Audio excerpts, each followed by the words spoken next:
Hello, hello, hello, hello, hello, everyone. Welcome to another episode of Sree's daily global COVID-19 show. My name is Sree Sreenivasan, and I'm honored to host this daily conversation around various aspects of the COVID crisis: health, economy, racial inequality, and so much more. Please tell your friends that we're live right now and ask them to join us. We're live on Facebook, on Twitter, on YouTube, and on LinkedIn. Please share and tag your friends and retweet us.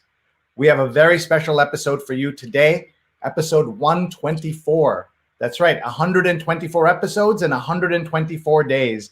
And we're going to be talking all about women entrepreneurs and how funding can help them through this crisis and beyond.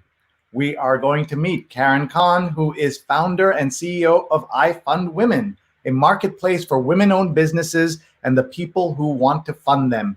You'll meet her in a couple of minutes. She's busy right now sharing this with all her friends and colleagues so that they can all join us in a couple of minutes.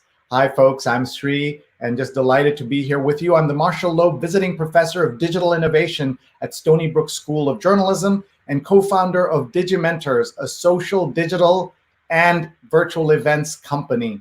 We are so glad that you're here with us today. I'm so grateful to everyone who said that this show has been helpful to them, that this show has been a lifeline to them. But I've got to tell you, this show is my lifeline. I learn so much and benefit so much from being with all of you every single day for 4+ months. This is only possible because of our sponsors as well as our producers. And I want to tell you about both of them.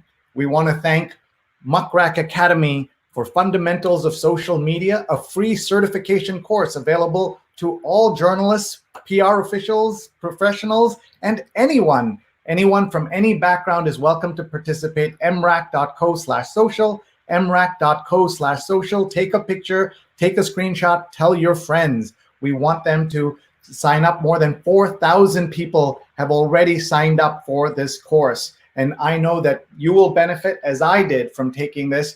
I'd benefit from putting it together with my friend, Linda Bernstein. And you can sign up for it at mrac.co/social. We also want to tell you about a couple of other shows we have coming up this week.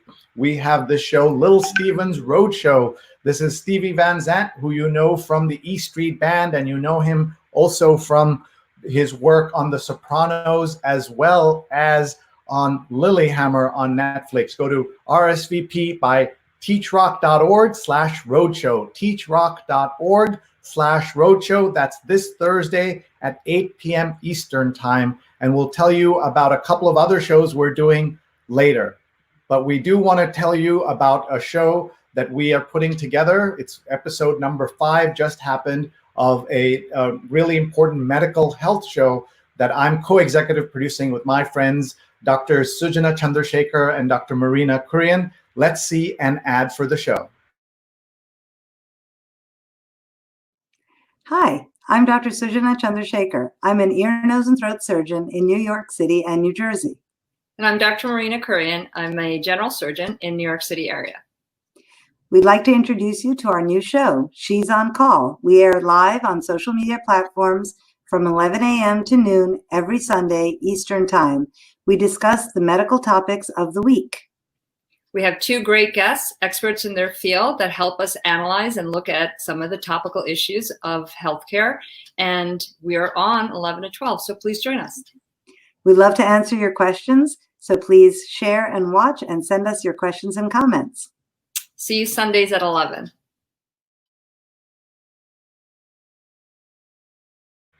Okay, from 2 fabulous women to another fabulous woman who's going to join us in just a second. Kahn is here. She's the founder and CEO of IFundWomen, a marketplace for women-owned businesses and the people who want to fund them. So let me bring her on stage so she can say hello to all of us. Hello. Hello, all of us. How are you? Hello, Interwebs. Hi, Sree. Thanks for having me. I'm so happy to be here. We are grateful for your coming here. The first thing we ask every one of our guests is, how are you? Where are you? How's your family doing through all things pandemic? How am I? Retaining sanity, I would say, is how I'm doing. And I'm in on Long Island right now, normally in Jersey. but for the summer came out to Long Island to enjoy the beach and to quarantine in place out here, or shelter in place with the kids. I would say I'm doing okay, not great, if we're being honest. I feel like my sanity every day is decreasing just this much, given just everything that's going on surrounding the pandemic and Black Lives Matter and the worsening of COVID and, the impending election. I think it's, my sanity is, it's a moment to moment kind of thing. It's interesting because the kids, I feel like, have done so much better than the adults, especially the working adults, but all adults during the pandemic, at least from my perspective. My kids have done fine. It doesn't sort of seem to faze them much, but the adults, I feel like, are really hanging on by a thread, especially the working parents and especially women who have been made an outsized contribution to, the pandemic in a negative way, meaning like we are more likely to get laid off. We're more likely to, suffer from the consequences of the pandemic. So I think women in particular and working moms have really kind of suffered the most. I completely agree on that. And you're trying to do something to help women all across the country as they deal with the issues that we see here, especially those who want to be entrepreneurs. So let's talk a little bit about IFundWomen. And before we do that, we wanted to remind everyone that we're live right now on Facebook, on Twitter, on YouTube, and on LinkedIn. And please join us, tag your friends, tell them you know someone who would benefit from this conversation. Of course, men will also benefit, and we'll learn some great tips along the way on how to think about entrepreneurship and what to do through this crisis and beyond. So let's talk about IFundWomen, and I'll pull up the website while we do. Great. Yeah, so as you said, we're a marketplace for women entrepreneurs, and we have men too, by the way, lots of men and women co-founders, but essentially we're a marketplace built for entrepreneurs and all the people who want to fund them. And what that means is there is an absolute movement to fund women-owned businesses, and we've seen that movement triple from our platform's perspective during the pandemic, because women-owned businesses have suffered and minority-owned businesses have suffered so much more than the other businesses. So we have people that want to fund women entrepreneurs, from individuals to big enterprises like Visa and Adidas and Unilever, who are deploying grants through our fintech. So IFundWomen is really kind of a hybrid ed tech and a fintech platform.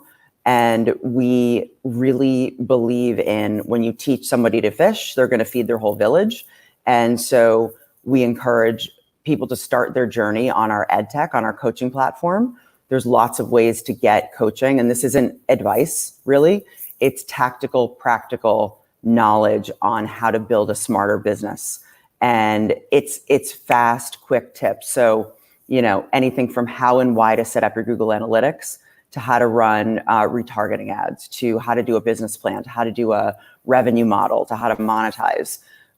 These micro sessions with our expert coaches are critical to women starting and growing better businesses, which is really our mission at IFundWomen. Our macro mission is to close the funding gap. So the problem we're working on is there's a complete lack of funding for early stage women entrepreneurs. In 2019, men got more than 97% of all venture capital dollars. So according to PitchBook, last year, 2.8% of VC dollars went to women as a group, female founders as a group.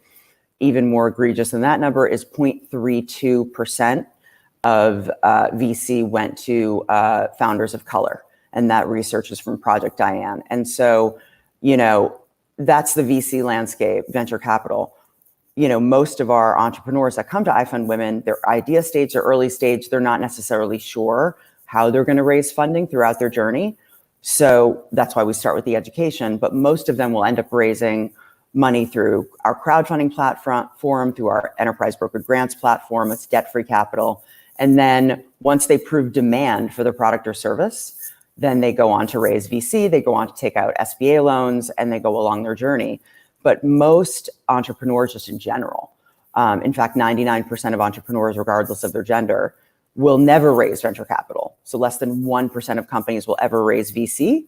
So what do the other 99% of startup founders do? Again, regardless of gender, they max out their credit cards and they go into debt, funding a business that may or may not work. So again, all of this ladders up to our number one KPI that we care about at IFundWomen, and KPI for those people that don't speak wonky internet jargon is key performance indicator. So the number one North Star thing that we care about is driving funding volume to women entrepreneurs. And we know we have to educate first and then help them raise the capital that they need to get their businesses off the ground. So that's kind of our secret sauce. It's the ed tech first and then the fintech when they're ready.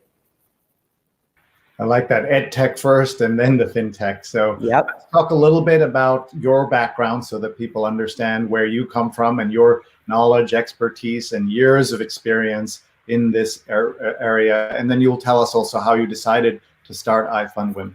Yeah. So I, first and foremost, am a failed first startup founder. So I have completely, and my whole team, my two co-founders, have walked in the same exact shoes in the same path as our customers. So that is like the key, that's the key through all of this. This is not some lady telling you what to do or some team of people telling you what to do that have never walked in your shoes. Everyone that works at IFundWomen is a former or a current entrepreneur who is trying to raise capital. So from our engineering team to our product team, to our marketers, to the co-founders, we've all been there, done that, and have felt the pain of the journey to try to raise capital. For women, it is exponentially harder. The data doesn't lie. And so, but that was my first startup that was a failure. Second one, markedly better, IFundWomen. Before that, I spent 15 years at big tech companies, 10 years at Google and YouTube, really running monetization teams. So at my 10 years at Google, just like to sum it all up, first 6 years monetizing search, last 4 years monetizing YouTube. When Google acquired YouTube in 2006, I monetized YouTube. And that's kind of where I became a feminist, so to speak, and really thought about gender as it relates to funding, because my job was to create economic opportunities for YouTube creators. And at the time, the only YouTube creators that had scale were men, because that was the endemic YouTube audience. Fine, but I was really out there on Madison Avenue doing these 8-figure deals for all of these, male creators, which was great. And I was doing a fabulous job and winning awards, and we couldn't print the money fast enough. But it struck me then, okay, well, where are the women? And why can't I create these opportunities for women? Which was really the impetus for starting IFundWomen many years later, was to create economic opportunities for funding for not only creative entrepreneurs, but any kind of entrepreneurs. And so that's what brought us here. And now we see that we've got, tens and tens of thousands of entrepreneurs in our platform, all at various stages of their entrepreneurship journey, over 50,000, in fact, and growing exponentially month over month.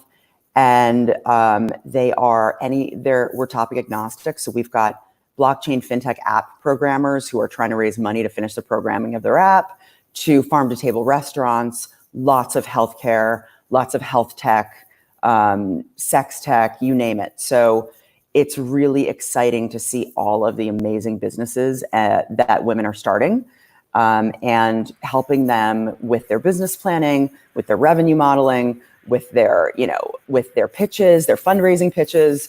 It's just, the work we get to do every day is completely rewarding. And we're raising our Series A right now, which is exciting.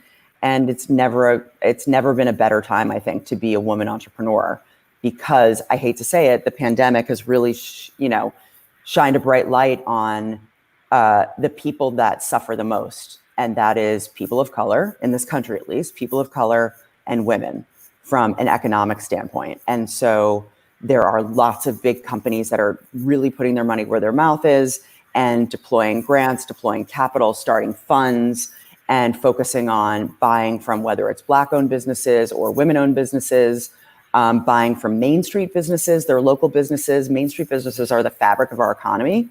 And we saw a huge spike in our user base from market opportunists and side hustlers to Main Street businesses that have been established for years and years.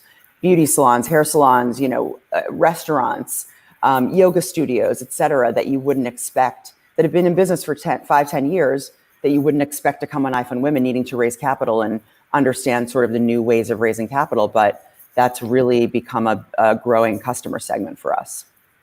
Well, that's great to hear that there is so much opportunity for folks. And we could talk about just your career for the next half hour, but we don't have time. I know. Look ahead, but I must tell you that I've been struck by what you said about YouTube, that now it seems that there is a lot more parity, or at least closer to that, a lot of women who have been very successful on YouTube. I decided to spend my pandemic learning how to use YouTube, and oh boy, good luck. Work. Yeah, a lot of work. Right? I do not miss it. Yeah. It's a lot of work. Yeah. It's a lot of work. But there are also so many tools within YouTube, and there's like an ecosystem that most people have no idea until you try to do it, how much work it is. And I wanted to remind everyone that we have our entire archive on YouTube. So youtube.com/SreenEt. Please join, and please check out all our shows, including this one will be archived there. But let's go to what we call a global tour, Karen. We get people from around the world to tell us where they're watching from, and also if they have any questions or comments for you. So we'll bring them up, and as we do, if you want to react and tell us if you've been to any of the places they're watching from, or if you have a favorite memory of work or travel there, or food there, that'd be great. You mentioned food tech and all kinds of other tech projects that you're also doing, which is awesome. So let's take a look. Let's see who's here with us. And people, tag your friends, please, and follow Karen. She's Karen, CAHN on Twitter, CAREN, CAHN on Twitter. Please do follow her. And of course, follow IFundWomen. And let's see here. Jonathan's watching from Union Square. Your memories of Union Square in New York. Is this Union Square Ventures or just Union Square, just in general? I started my career in Union Square. Nice. So my first job in New York in 1998 on the interwebs was at salon.com, which still exists, which is a web magazine. And our office was in Union Square. So that's where and my apartment was in Union Square. So I love Union Square. I love Union Square Cafe. I hope it's still around. And yeah, Union Square Ventures, if you're watching, you should totally participate in our Series A. Nice. That's what I got for Union Square. That nice pitch, and now you've justified the entire 45 minutes you're spending with us today. I could justify it anyway. Thank you. That's very kind. By the way, Jonathan does, that Odessa, a really popular restaurant in the area, has been shut down, and which is sad to hear. Ron Thomas is watching from Dubai. Hey, Ron. Have you been? Thanks for joining. I've never been to Dubai. I'm dying to visit. I hear you've got very tall buildings there. I've seen you on The Real Housewives. That's as close as I've gotten to Dubai. Okay. So that's been one big, great commercial for Dubai. That's right. And I've never been there, but I want to go on the the United Arab Emirates plane, the fancy one with like your own little cabin. I want to do all that. So yeah. When do you think you'll be on a plane, if you were trying to predict or guess? I don't know. I'm not really scared to fly, if I'm being totally honest. I would love to fly. It's more like where we're allowed to go, right? So I would fly now, but I have nowhere to go, and I have 2 kids, so I can't do that. That's the honest answer. That's a great, honest answer. Stefan says, so looking forward to learning more about Karen and IFundWomen. This show is not a lifeline, but the lifeline. Rahajan is watching from Long Island near Stony Brook and Center Reach. You're also on Long Island. Hi, Rahajan. And Ankit says, hello. What a great t-shirt, he says. Well, this was, speaking of sadness and places to go, I was supposed to give talks in Trinidad and Tobago last week, and in Vegas this week. Of course, I'm here instead, so I'm trying to channel my international travel through my t-shirts. I love that. I love that for you. Yeah. Stefan says the Muckrack Academy course that we mentioned is an automatic LinkedIn booster shot. So maybe we can talk about how we can get the IFundWomen women to take that course to help them with their social, because obviously social is part of everything that they do. And people are tuning in from all over, but here's someone from New York City saying hello. Ellen says, hi, Ellen Austin. How you doing? Do you have a business? And if you do, come to IFundWomen. We'll help you get it off the ground. Nice. Let's see here. Vipul says big businesses fund small enterprises after COVID, but businesses were hit hard. Do you see these big players funding small enterprises? Big players are funding small enterprises. So yeah, as I mentioned, so you just saw PayPal announce they were doing a $5 million fund for Black and minority-owned businesses. We're working with Unilever across a number of brands who are funding women-owned businesses. Adidas, for those of you in Europe, Adidas for those Americans. is doing lots to fund sports entrepreneurs. Visa here in the US is funding, and actually we're going to be launching a program in India in the next couple months. We'll be funding women around the world. And so, yeah, the enterprise, it's interesting. We're seeing the enterprise kind of disrupting venture capital for women-owned businesses. Because as I mentioned, women-owned businesses, let's round it up to 3%, which is not so great. We're getting less than 3% of venture capital. So who has to step in? The enterprises are stepping in, which is very cool. So we're really seeing a disruption there. And IFundWomen's FinTech is really the only place that the enterprise can broker grants through our FinTech, and we take care of it from end to end. So Visa, for example, could say, we want to do X amount of dollars to X amount of businesses based on specific criteria. And our database can automatically basically give a list to Visa to say, here are 10 entrepreneurs that meet your criteria, and we can funnel that money right through our FinTech to them. So the platform that we've built makes it seamless for the enterprises to deploy capital that is debt-free, working capital very, very quickly, because that's the trend that we've seen during the pandemic is we can't wait for a round of financing to close. And small businesses can't wait the 6 to 8 weeks that it would normally take for an SBA loan to close. Forget the PPP loans, that's a whole other subject. But in normal course of business, if you're going to your local bank to get an SBA loan, which has typically great rates and good, it's a good deal, you have to have years of profits, revenue, traction, assets, and you're putting up your house essentially to get a loan, which is fine if you have a great business, but it takes up to 8 weeks to get it. We cannot wait anymore. The pandemic has showed us that we need capital now. You cannot wait. So the fact that we can deploy capital truly within hours from an enterprise to a small business anywhere in the world is super powerful. And that's really what we're raising our Series A, frankly, to beef up our engineering and our product teams around brokering grants specifically, because it's just a rocket ship right now. Stefan says, I've tagged at least a dozen incredible women in my life that I'm sure would love to know more about Kahn as well as IFundWomen. So that's... Thank you, Stefan. Thank you. And we love our feminist men, and half of the funders on IFundWomen are men. We invite men on the platform. As I said before, we have lots of successful male-female co-founders. The Harvard Kennedy School did a study recently that diverse teams from a gender perspective perform exponentially better from a bottom line perspective. So we welcome men on the platform. So thank you for shouting us out. And Julia from your team is sharing all your links. Look at that. Everyone take a note and follow her on all these platforms, and also give you a chance to shout out your team here. So I would love to shout out my team. This is my favorite thing to do. So from day one, which is 3.5 years ago, we knew at IFundWomen when we were doing our research that we had, let's just be candid, we have 3 white co-founders. It's Sarah, Kate, and I. And when we were building the product and doing our user research, we knew that about 89% of female founders, at least here in the US, are women of color. So what did we do? Our first handful, 7, 8 employees are people of color. So from engineering to running product to marketing to all of the parts in our business, we knew we needed to build a diverse team to service our customers, right? And I'm bragging about that because that's something to brag about. What we're seeing now is teams these people are all brilliant. They come from places not just, we have other Googlers that, came here. Our head of engineering is from Google. Julia is from SY Partners. Roswell, who's our UX UI designer, is from Fox.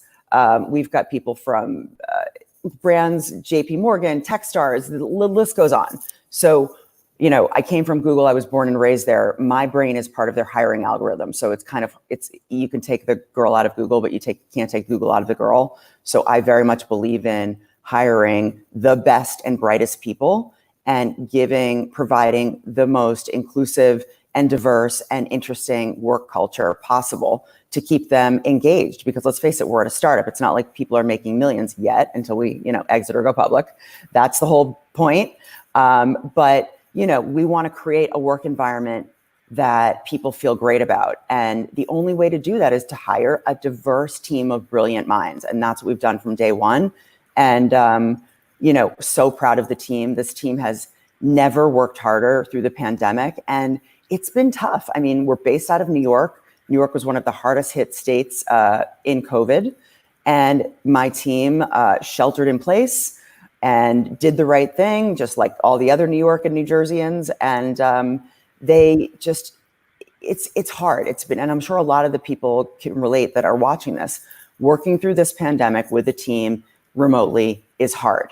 Let's face it. And my team has shown up, not always with a smile on our face, but with honesty and with integrity and with grit, because we know that we are helping entrepreneurs who are absolutely struggling right now.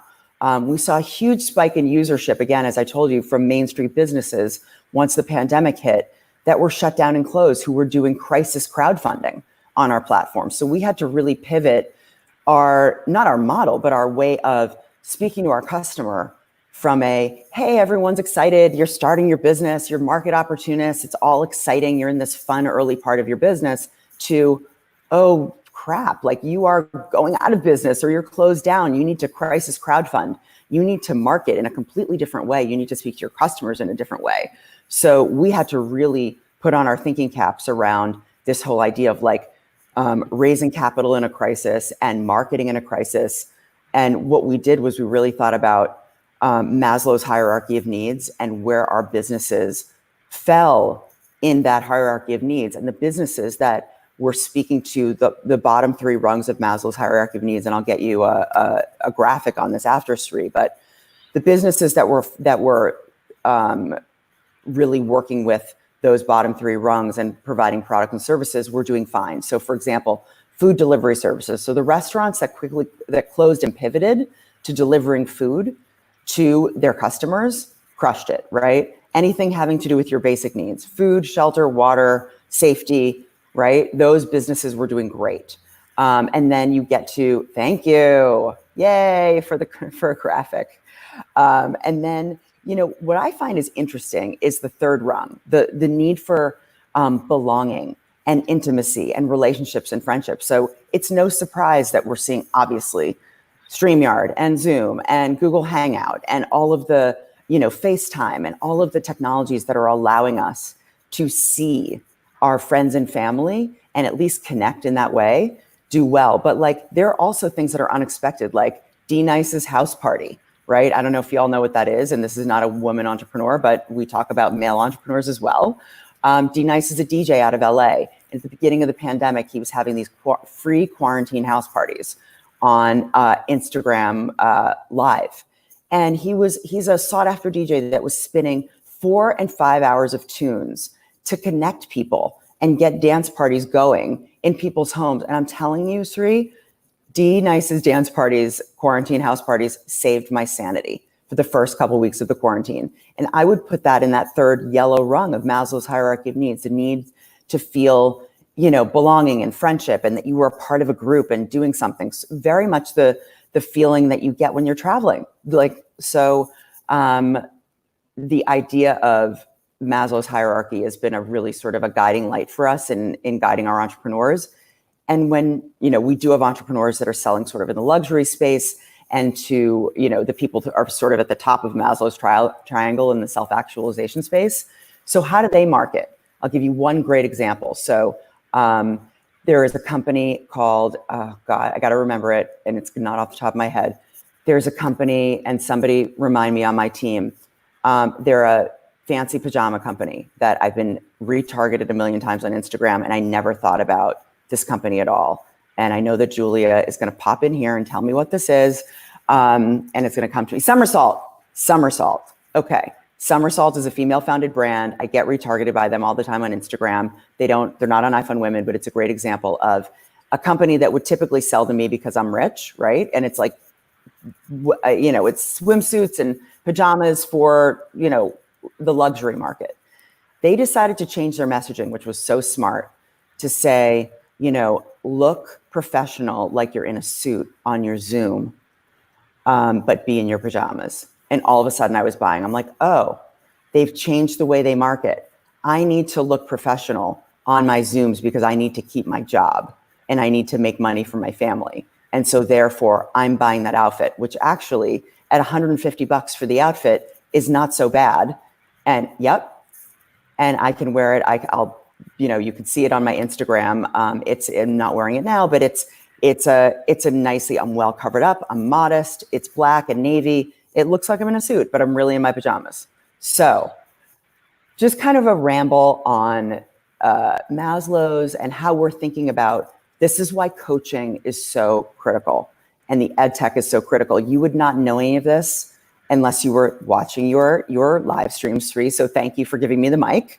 Or you would get this on the IFundWomen coaching platform. We coach women, we coach men. You do not have to crowdfund on IFundWomen to get the coaching. You don't have to raise capital on our platform. If you just want to learn how to market and monetize your business or potentially pivot your business, if you want to learn how to build a cheap, low-tech MVP, there's a lot of things, a lot of times early stage founders don't understand how to do that. I didn't in my first startup, which is why we failed. We didn't fail fast and failed cheap. We failed expensive and long. It was like the opposite, right? We did not lean startup. It was bloated. It was bad. So all of the things that I learned in my first startup, we're teaching on this ed tech in the new startup. And so I would welcome anyone to come and check it out. We've got lots of free workshops coming up. In fact, we have a free workshop coming up in the next couple of days on grant writing. So again, men and women alike are welcome to join. Oh, that's awesome. We're going to give you a second to catch your breath and also share on Twitter. You can just find me on Twitter and share it. So let's, amazing. People who are just joining us, this is what we are. This is my daily global COVID-19 show. We've had in our first 100 episodes, 201 guests. 124 of them have been women from 45 cities and 12 countries. And we've had doctors and nurses and CEOs and funders and founders and teachers and professors. And all of it is because we want to help people through this crisis. If you would like to be a speaker, a sponsor, please email me, sree@sree.net, sree@sree.net. Let me tell you what's coming up tomorrow so that you can be ready to join us tomorrow. Tomorrow is episode number 125. We have our open mic where we are happy to have you join us and talk about anything you like. We do this every 25, 30 episodes or so. So last time we did this was on episode number 100. So please join us tomorrow at 9 p.m. Eastern for this conversation. Now we're going to pivot back to bringing on Karen, and there she is. Thank you so much for being here. We have about another 10 minutes or so with you, and I know how busy you are, so we're very appreciative of your time. We have several comments coming in, and people are asking. Oh, by the way, here someone's reacted to. Mark is reacted, says he was awesome on these awesome house parties, and the folks with Daybreakers are doing a great job of connecting people. That's a female-funded company. Yes, I know.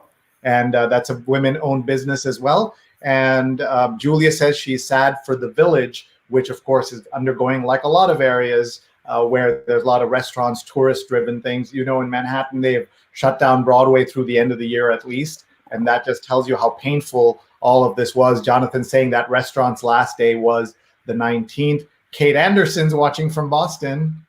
Hi, Katie. That's my co-founder. Yes, I know. She runs our operations. She is absolutely incredible. I mean, really, our whole team, I love to brag on our team. This is not the Karen Kahn show at all. IFundWomen is such a collaboration. We have 15 people. We are a small, lean team, but we produce unbelievable results. In fact, we've empowered women entrepreneurs since we started to raise $40 million in startup capital that they would have not had access to if IFundWomen didn't exist. So that comes through our fintech, that comes through the follow-on capital that we help them raise, that comes through things like PPP loans. We did so much coaching on the PPP loans. Talk about painful. That first tranche was a hot mess. And now everyone can see the data about who got the first tranche of the PPP loans.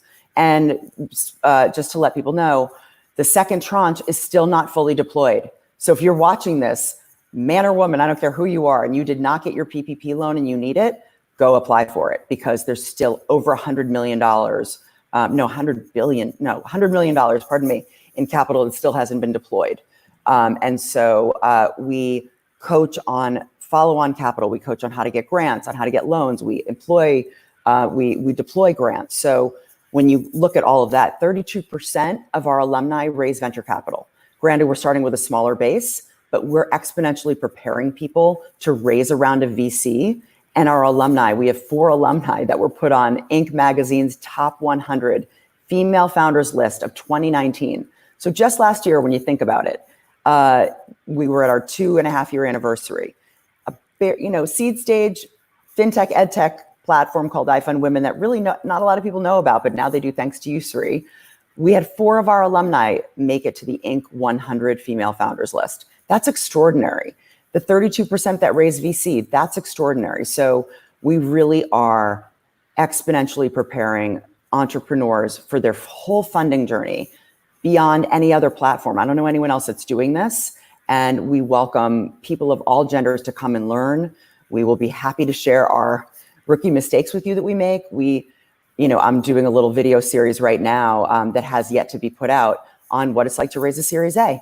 And we'll put it out when it's done, or maybe when it's not done. I mean, I'm feeling bullish that we're going to raise it because our numbers are great, but raising capital is really hard, even for people that teach other people how to raise capital. And so I think being honest and transparent about the journey has been one of the keys to our success. This is a no BS team. We're not here to make it look glamorous and fabulous, because it's not. Entrepreneurship pays terribly. So I can maybe even pivot into like my advice for entrepreneurs if people are watching this, whether you're, Just one, before you do that, just want to tell you some questions so you can maybe incorporate that into your comments. Satinder is asking about India. You said that you're going to be coming to India soon. What is the international scope of the project now in the company? How much do you do overseas now? Here is William, who is watching from the Bronx as a struggling African-American entrepreneur. This is so inspiring, he says. William, please get in touch with me. We'd love to stay in touch and hear about your journey. Sree@sree.net. Just email me. We'd love to hear how you're doing and what you're working on. And lots of people are posting. And Julia is talking about your grant writing workshop. So she's posted that into Facebook so that people can sign up for that, because that's so important. Look at Mark tagging so many different people and telling them, everybody do this. Someone who's an entrepreneur. Thanks, Mark. Someone who wants to be an entrepreneur, someone who already is one, someone who's struggling, someone who's dreaming. Please tell them that they must watch this video and then check out IFundWomen and everything that they do there. Here is Fernando saying, I'd love to develop a fund for Native American projects. What a great idea. Let's talk. Fernando, you and I have... Fernando, done and done. Done and done. Committed. Oh, yes. Thank you. Yes, and because what we've seen, Fernando, so you literally are in my brain right now, because we launched IFundWomen of Color in January. So we've been ahead of the curve on all this stuff. I was an African-American studies major in college 8 million years ago, which is why I knew when I started a company to hire a diverse team. And so we have been planning for IFundWomen of Color, which is a platform within IFundWomen specifically dedicated to entrepreneurs of color across all diverse ethnicities. And we launched that in January on the stage at the Women's March, right? It was still happy days. It was way before the pandemic. Then the pandemic hit, and who was affected the most were women-owned businesses, women of color. And so our platform was already there. We already had a bright, shining light and a curated group of already successful entrepreneurs that people could easily find, discover, and fund. We went a step further when the Black Lives Matter movement and George Floyd and the revolution started. And we went even further with the segmentation of that audience to a fund Black-owned businesses platform. Okay, and we're going to send you all the links. We realized in that moment, like with the numbers that these women were putting up in terms of funding volume, it was a hockey stick, and it was really just a function of putting it on our nav and shining a bright light on these already amazing businesses. And so, yes, Native American women, Indian women, Asian women, like we should be hyper segmented. And that might be controversial. Like a lot of people are not going to like what I have to say, to be honest. But look, the reality is it is harder for women to raise capital as a group. It is exponentially harder for women of color to raise capital. It's harder for different groups in the women of color category to raise capital for different, ethnic reasons, for different cultural reasons. I could go on and on about how the different micro groups within women of color, just culturally, there's issues around raising capital and asking friends and family for help and putting your business out there. It's frowned upon in some cultures. And so we're really trying to make it so much more accessible and easy for women to raise capital and feel comfortable doing it. And so it may be a little bit of a controversial topic, like segmenting by ethnicity, segmenting by race, but we have seen that there's a need for it. And when we do it, the people that care, like I think his name was Raymond, the people that care about a certain group of people and want to fund that certain group of people, I think it was Raymond with Native American female entrepreneurs. Fernando, pardon me. We want to make it easy for you, Fernando. So yes. So we only have a few minutes left because I know your super team is going to get mad at me if we don't get you out of here on time. So okay. I'm just going to read some quick comments and help you kind of, as you think of kind of final comments to come. Here's another Karen who says, I'm great. I'm signing up. I'm starting a construction company in New York City and I'm getting a loan right now. I have so much to learn. Can't wait. Karen Dowd says that. Oh my gosh. I'm so glad you're going to go get your PPP loan. Go get that money, girl. All the men in the construction business got that money. Go get that money. Yeah. So many different people here, and some folks that were tagged by Mark are already here and commenting. I know your team will go into the comments on my Facebook and comment later, and people are tagging folks. So many great comments coming here. And I can tell you that how hard it is to be an entrepreneur. I myself, in the middle of all of this, we took our business and decided to change and make it slightly different. We focused on virtual events. And this looks like we focused on like having in-party non-mask events, but that's not what we're doing. I just want to be clear on that. And shout out to Jenny Lazarus, who was the person that made this connection, who is a good friend of mine and a brilliant, brilliant communicator and a brilliant marketer. So Jenny, thank you. Yeah, here's a question that I can never get an answer for. And by the way, big shout out to Jenny. She is on our team and doing fabulous work. I can never get a good answer. I'm Brazilian, but white. Could I qualify as a minority business? And yes, absolutely. That's so interesting you say that. So Karen, first of all, good luck being a Karen. I'm a Karen and we're not Karens. And so there's a whole moment here. That's a whole other conversation. I just wanted to stop there and just say that I deliberately didn't bring up the whole Karen thing, but you can. Totally. It's a moment. We got to have another conversation, Sree. We can have a whole episode on the Karen thing because I have a lot to say about it. And I think it's funny to a point. Okay. But Karen, yes. And when you look at IFundWomen's team, 53% of our team are women of color, but we've gotten people that are like counting. They're like, oh, really? It's not, but it's not what meets the eye. There are plenty of people that present as white who are minority owned businesses, Latinx businesses. So the answer to your question is yes. And you identify what you are from a ethnic perspective, and we trust you to know what you are. And women, of course, are their own category in New York. Minority and women-owned businesses, right? That's the way it's designated. So that matters. Lots of comments coming in. Joanne says, "Such important work you're doing." And Julia says, yeah, feel free to contact me, to any journalists. I manage comms for IFundWomen. Julia at ifundwomen.com. We have lots of journalists watching right now. Great. Anywhere in the world, please jump in and talk to her. Please tell us about India clearly so that people can understand what you're planning to do in India. We should bring you back to talk about that when you're ready. 100%. So listen, I can't tell you much because it's all kind of under the cloak of being, in stealth mode. But I can tell you that India is our number 3 market on IFundWomen in terms of interest from entrepreneurs and funders. And so we just watch our Google Analytics grow every day in India. We have partners, multinational partners who absolutely want to support entrepreneurs in India. That's all I can say right now. It's coming. That's exciting and mysterious. I like that. That's good. I mean, we're in stealth mode and I can't say much more, but it's coming. That works, and you're a good marketer there. That proves it.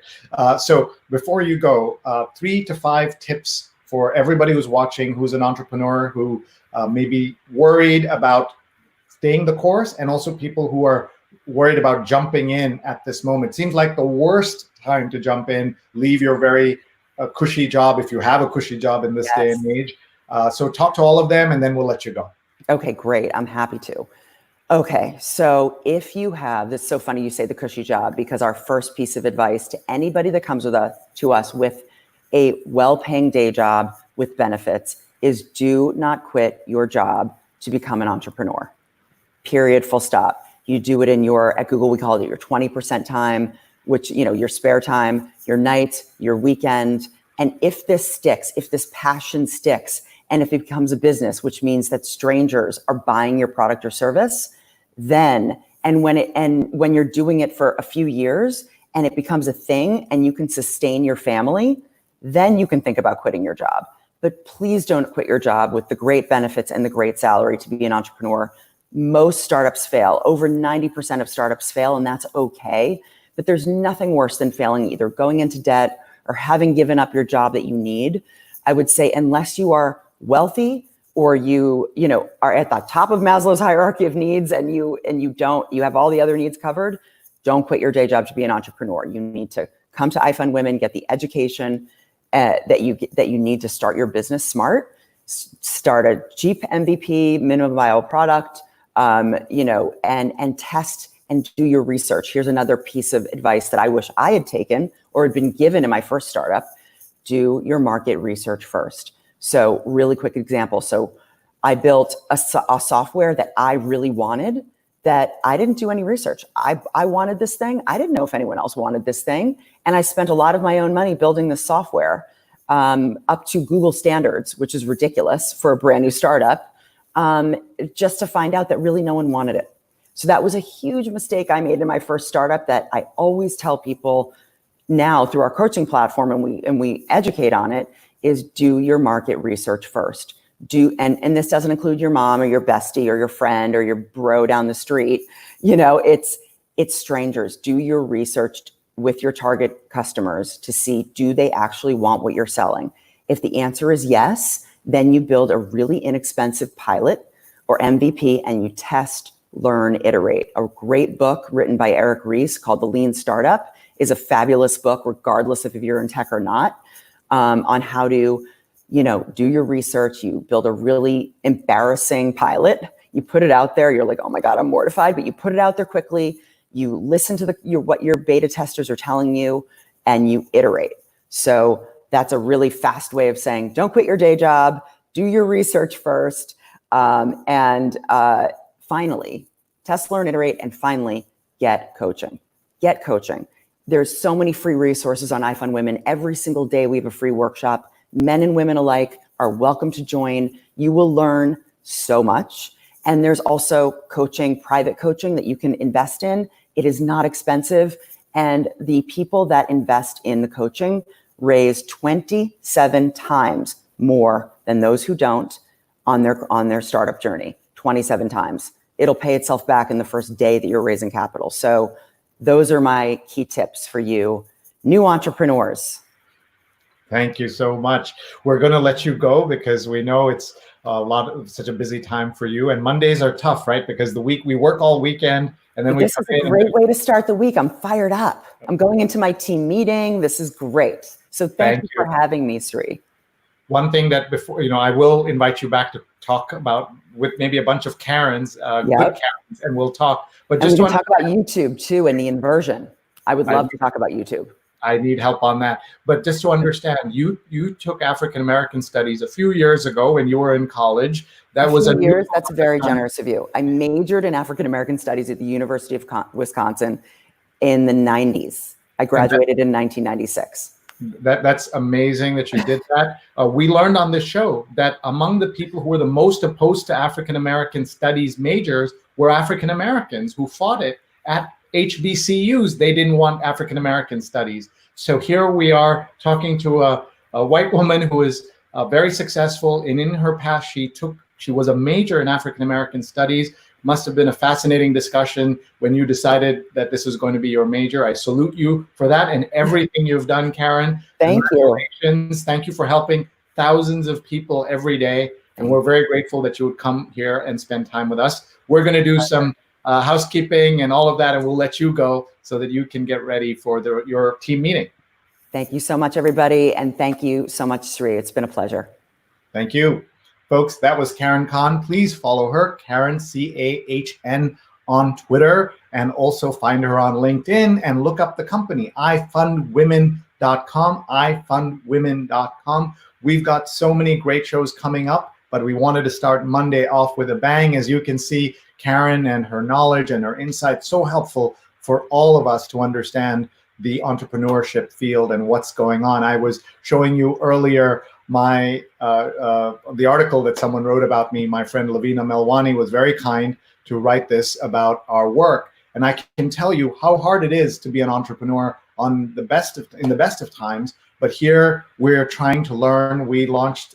We already had a digital and social consulting business, but we've taken it to another level. We're now doing dozens of virtual events, including we created the world's largest gathering of teachers in history. 100,000 teachers were together, and we learned about how to put that together in 25 days and all kinds of cool stuff. So big shout out to Lavina for telling our story. And it is important to tell stories and make sure that people understand everything that you're doing. Well, we've got lots of great things coming up. And as always, we will say their names. We were interviewing Professor Kimberly Crenshaw, who is the author who coined the term intersectionality. And she said, say their names. So we will say their names in just a minute so that you can understand what is happening with the racial inequality crisis in America.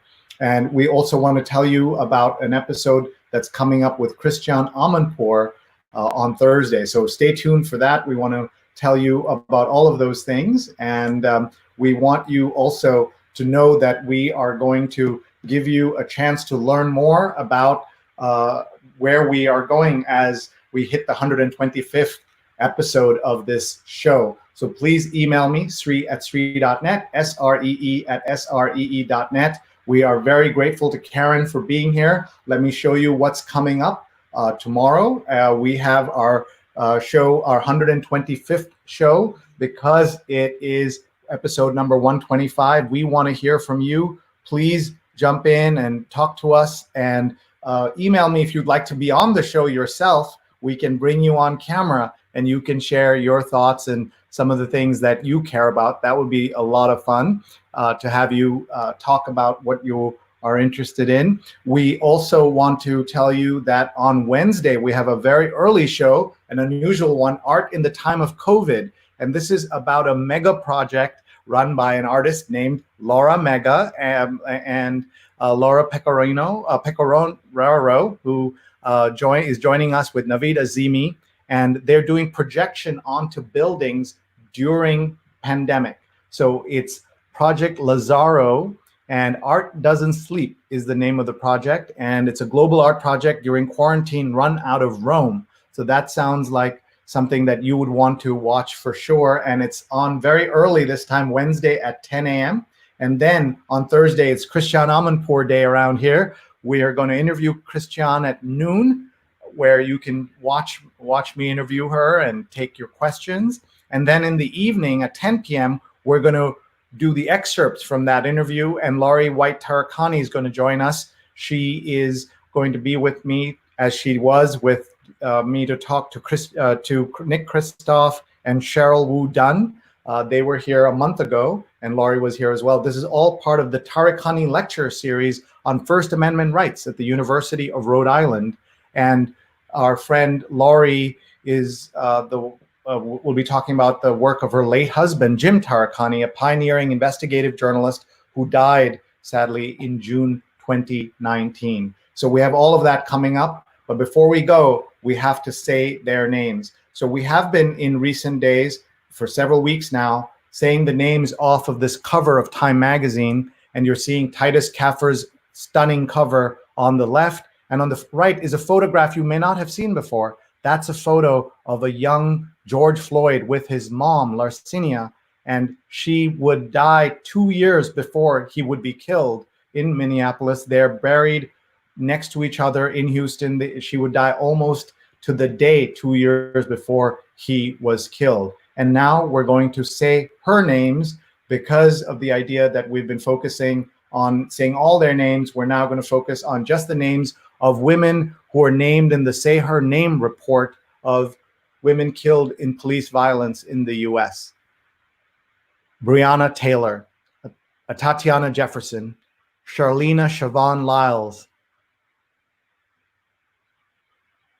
Corinne Gaines, India Kager, Sandra Bland, Alexia Christian, Maya Hall, Megan Hockaday, Janisha Fonville, Natasha McKenna, Tanisha Anderson, Aura Rosser, Shanique Proctor, Michelle Cousseau, Pearlie Golden, Gabriela Navarez, Yvette Smith, Renisha McBride, Miriam Carey, Chaim Livingston, Kayla Moore, Shelley Frey, Melissa Williams, Shulena Weldon, Alicia Thomas, Chantel Davis, Charmel Edwards, Rekia Boyd, Cherise Francis, Aliana Stanley Jones, Tarika Wilson, Catherine Johnston, Alberta Spruill, Kendra James, Latanya Haggerty,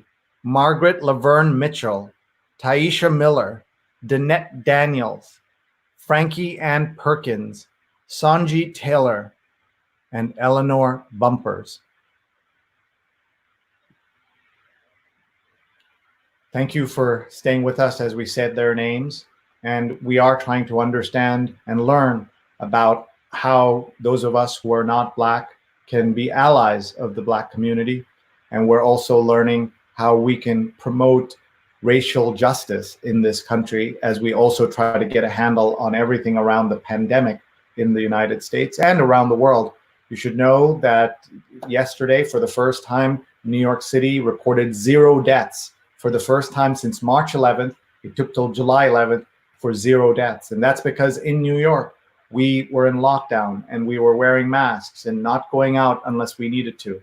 The rest of the country, in many places, the numbers are shocking and staggering.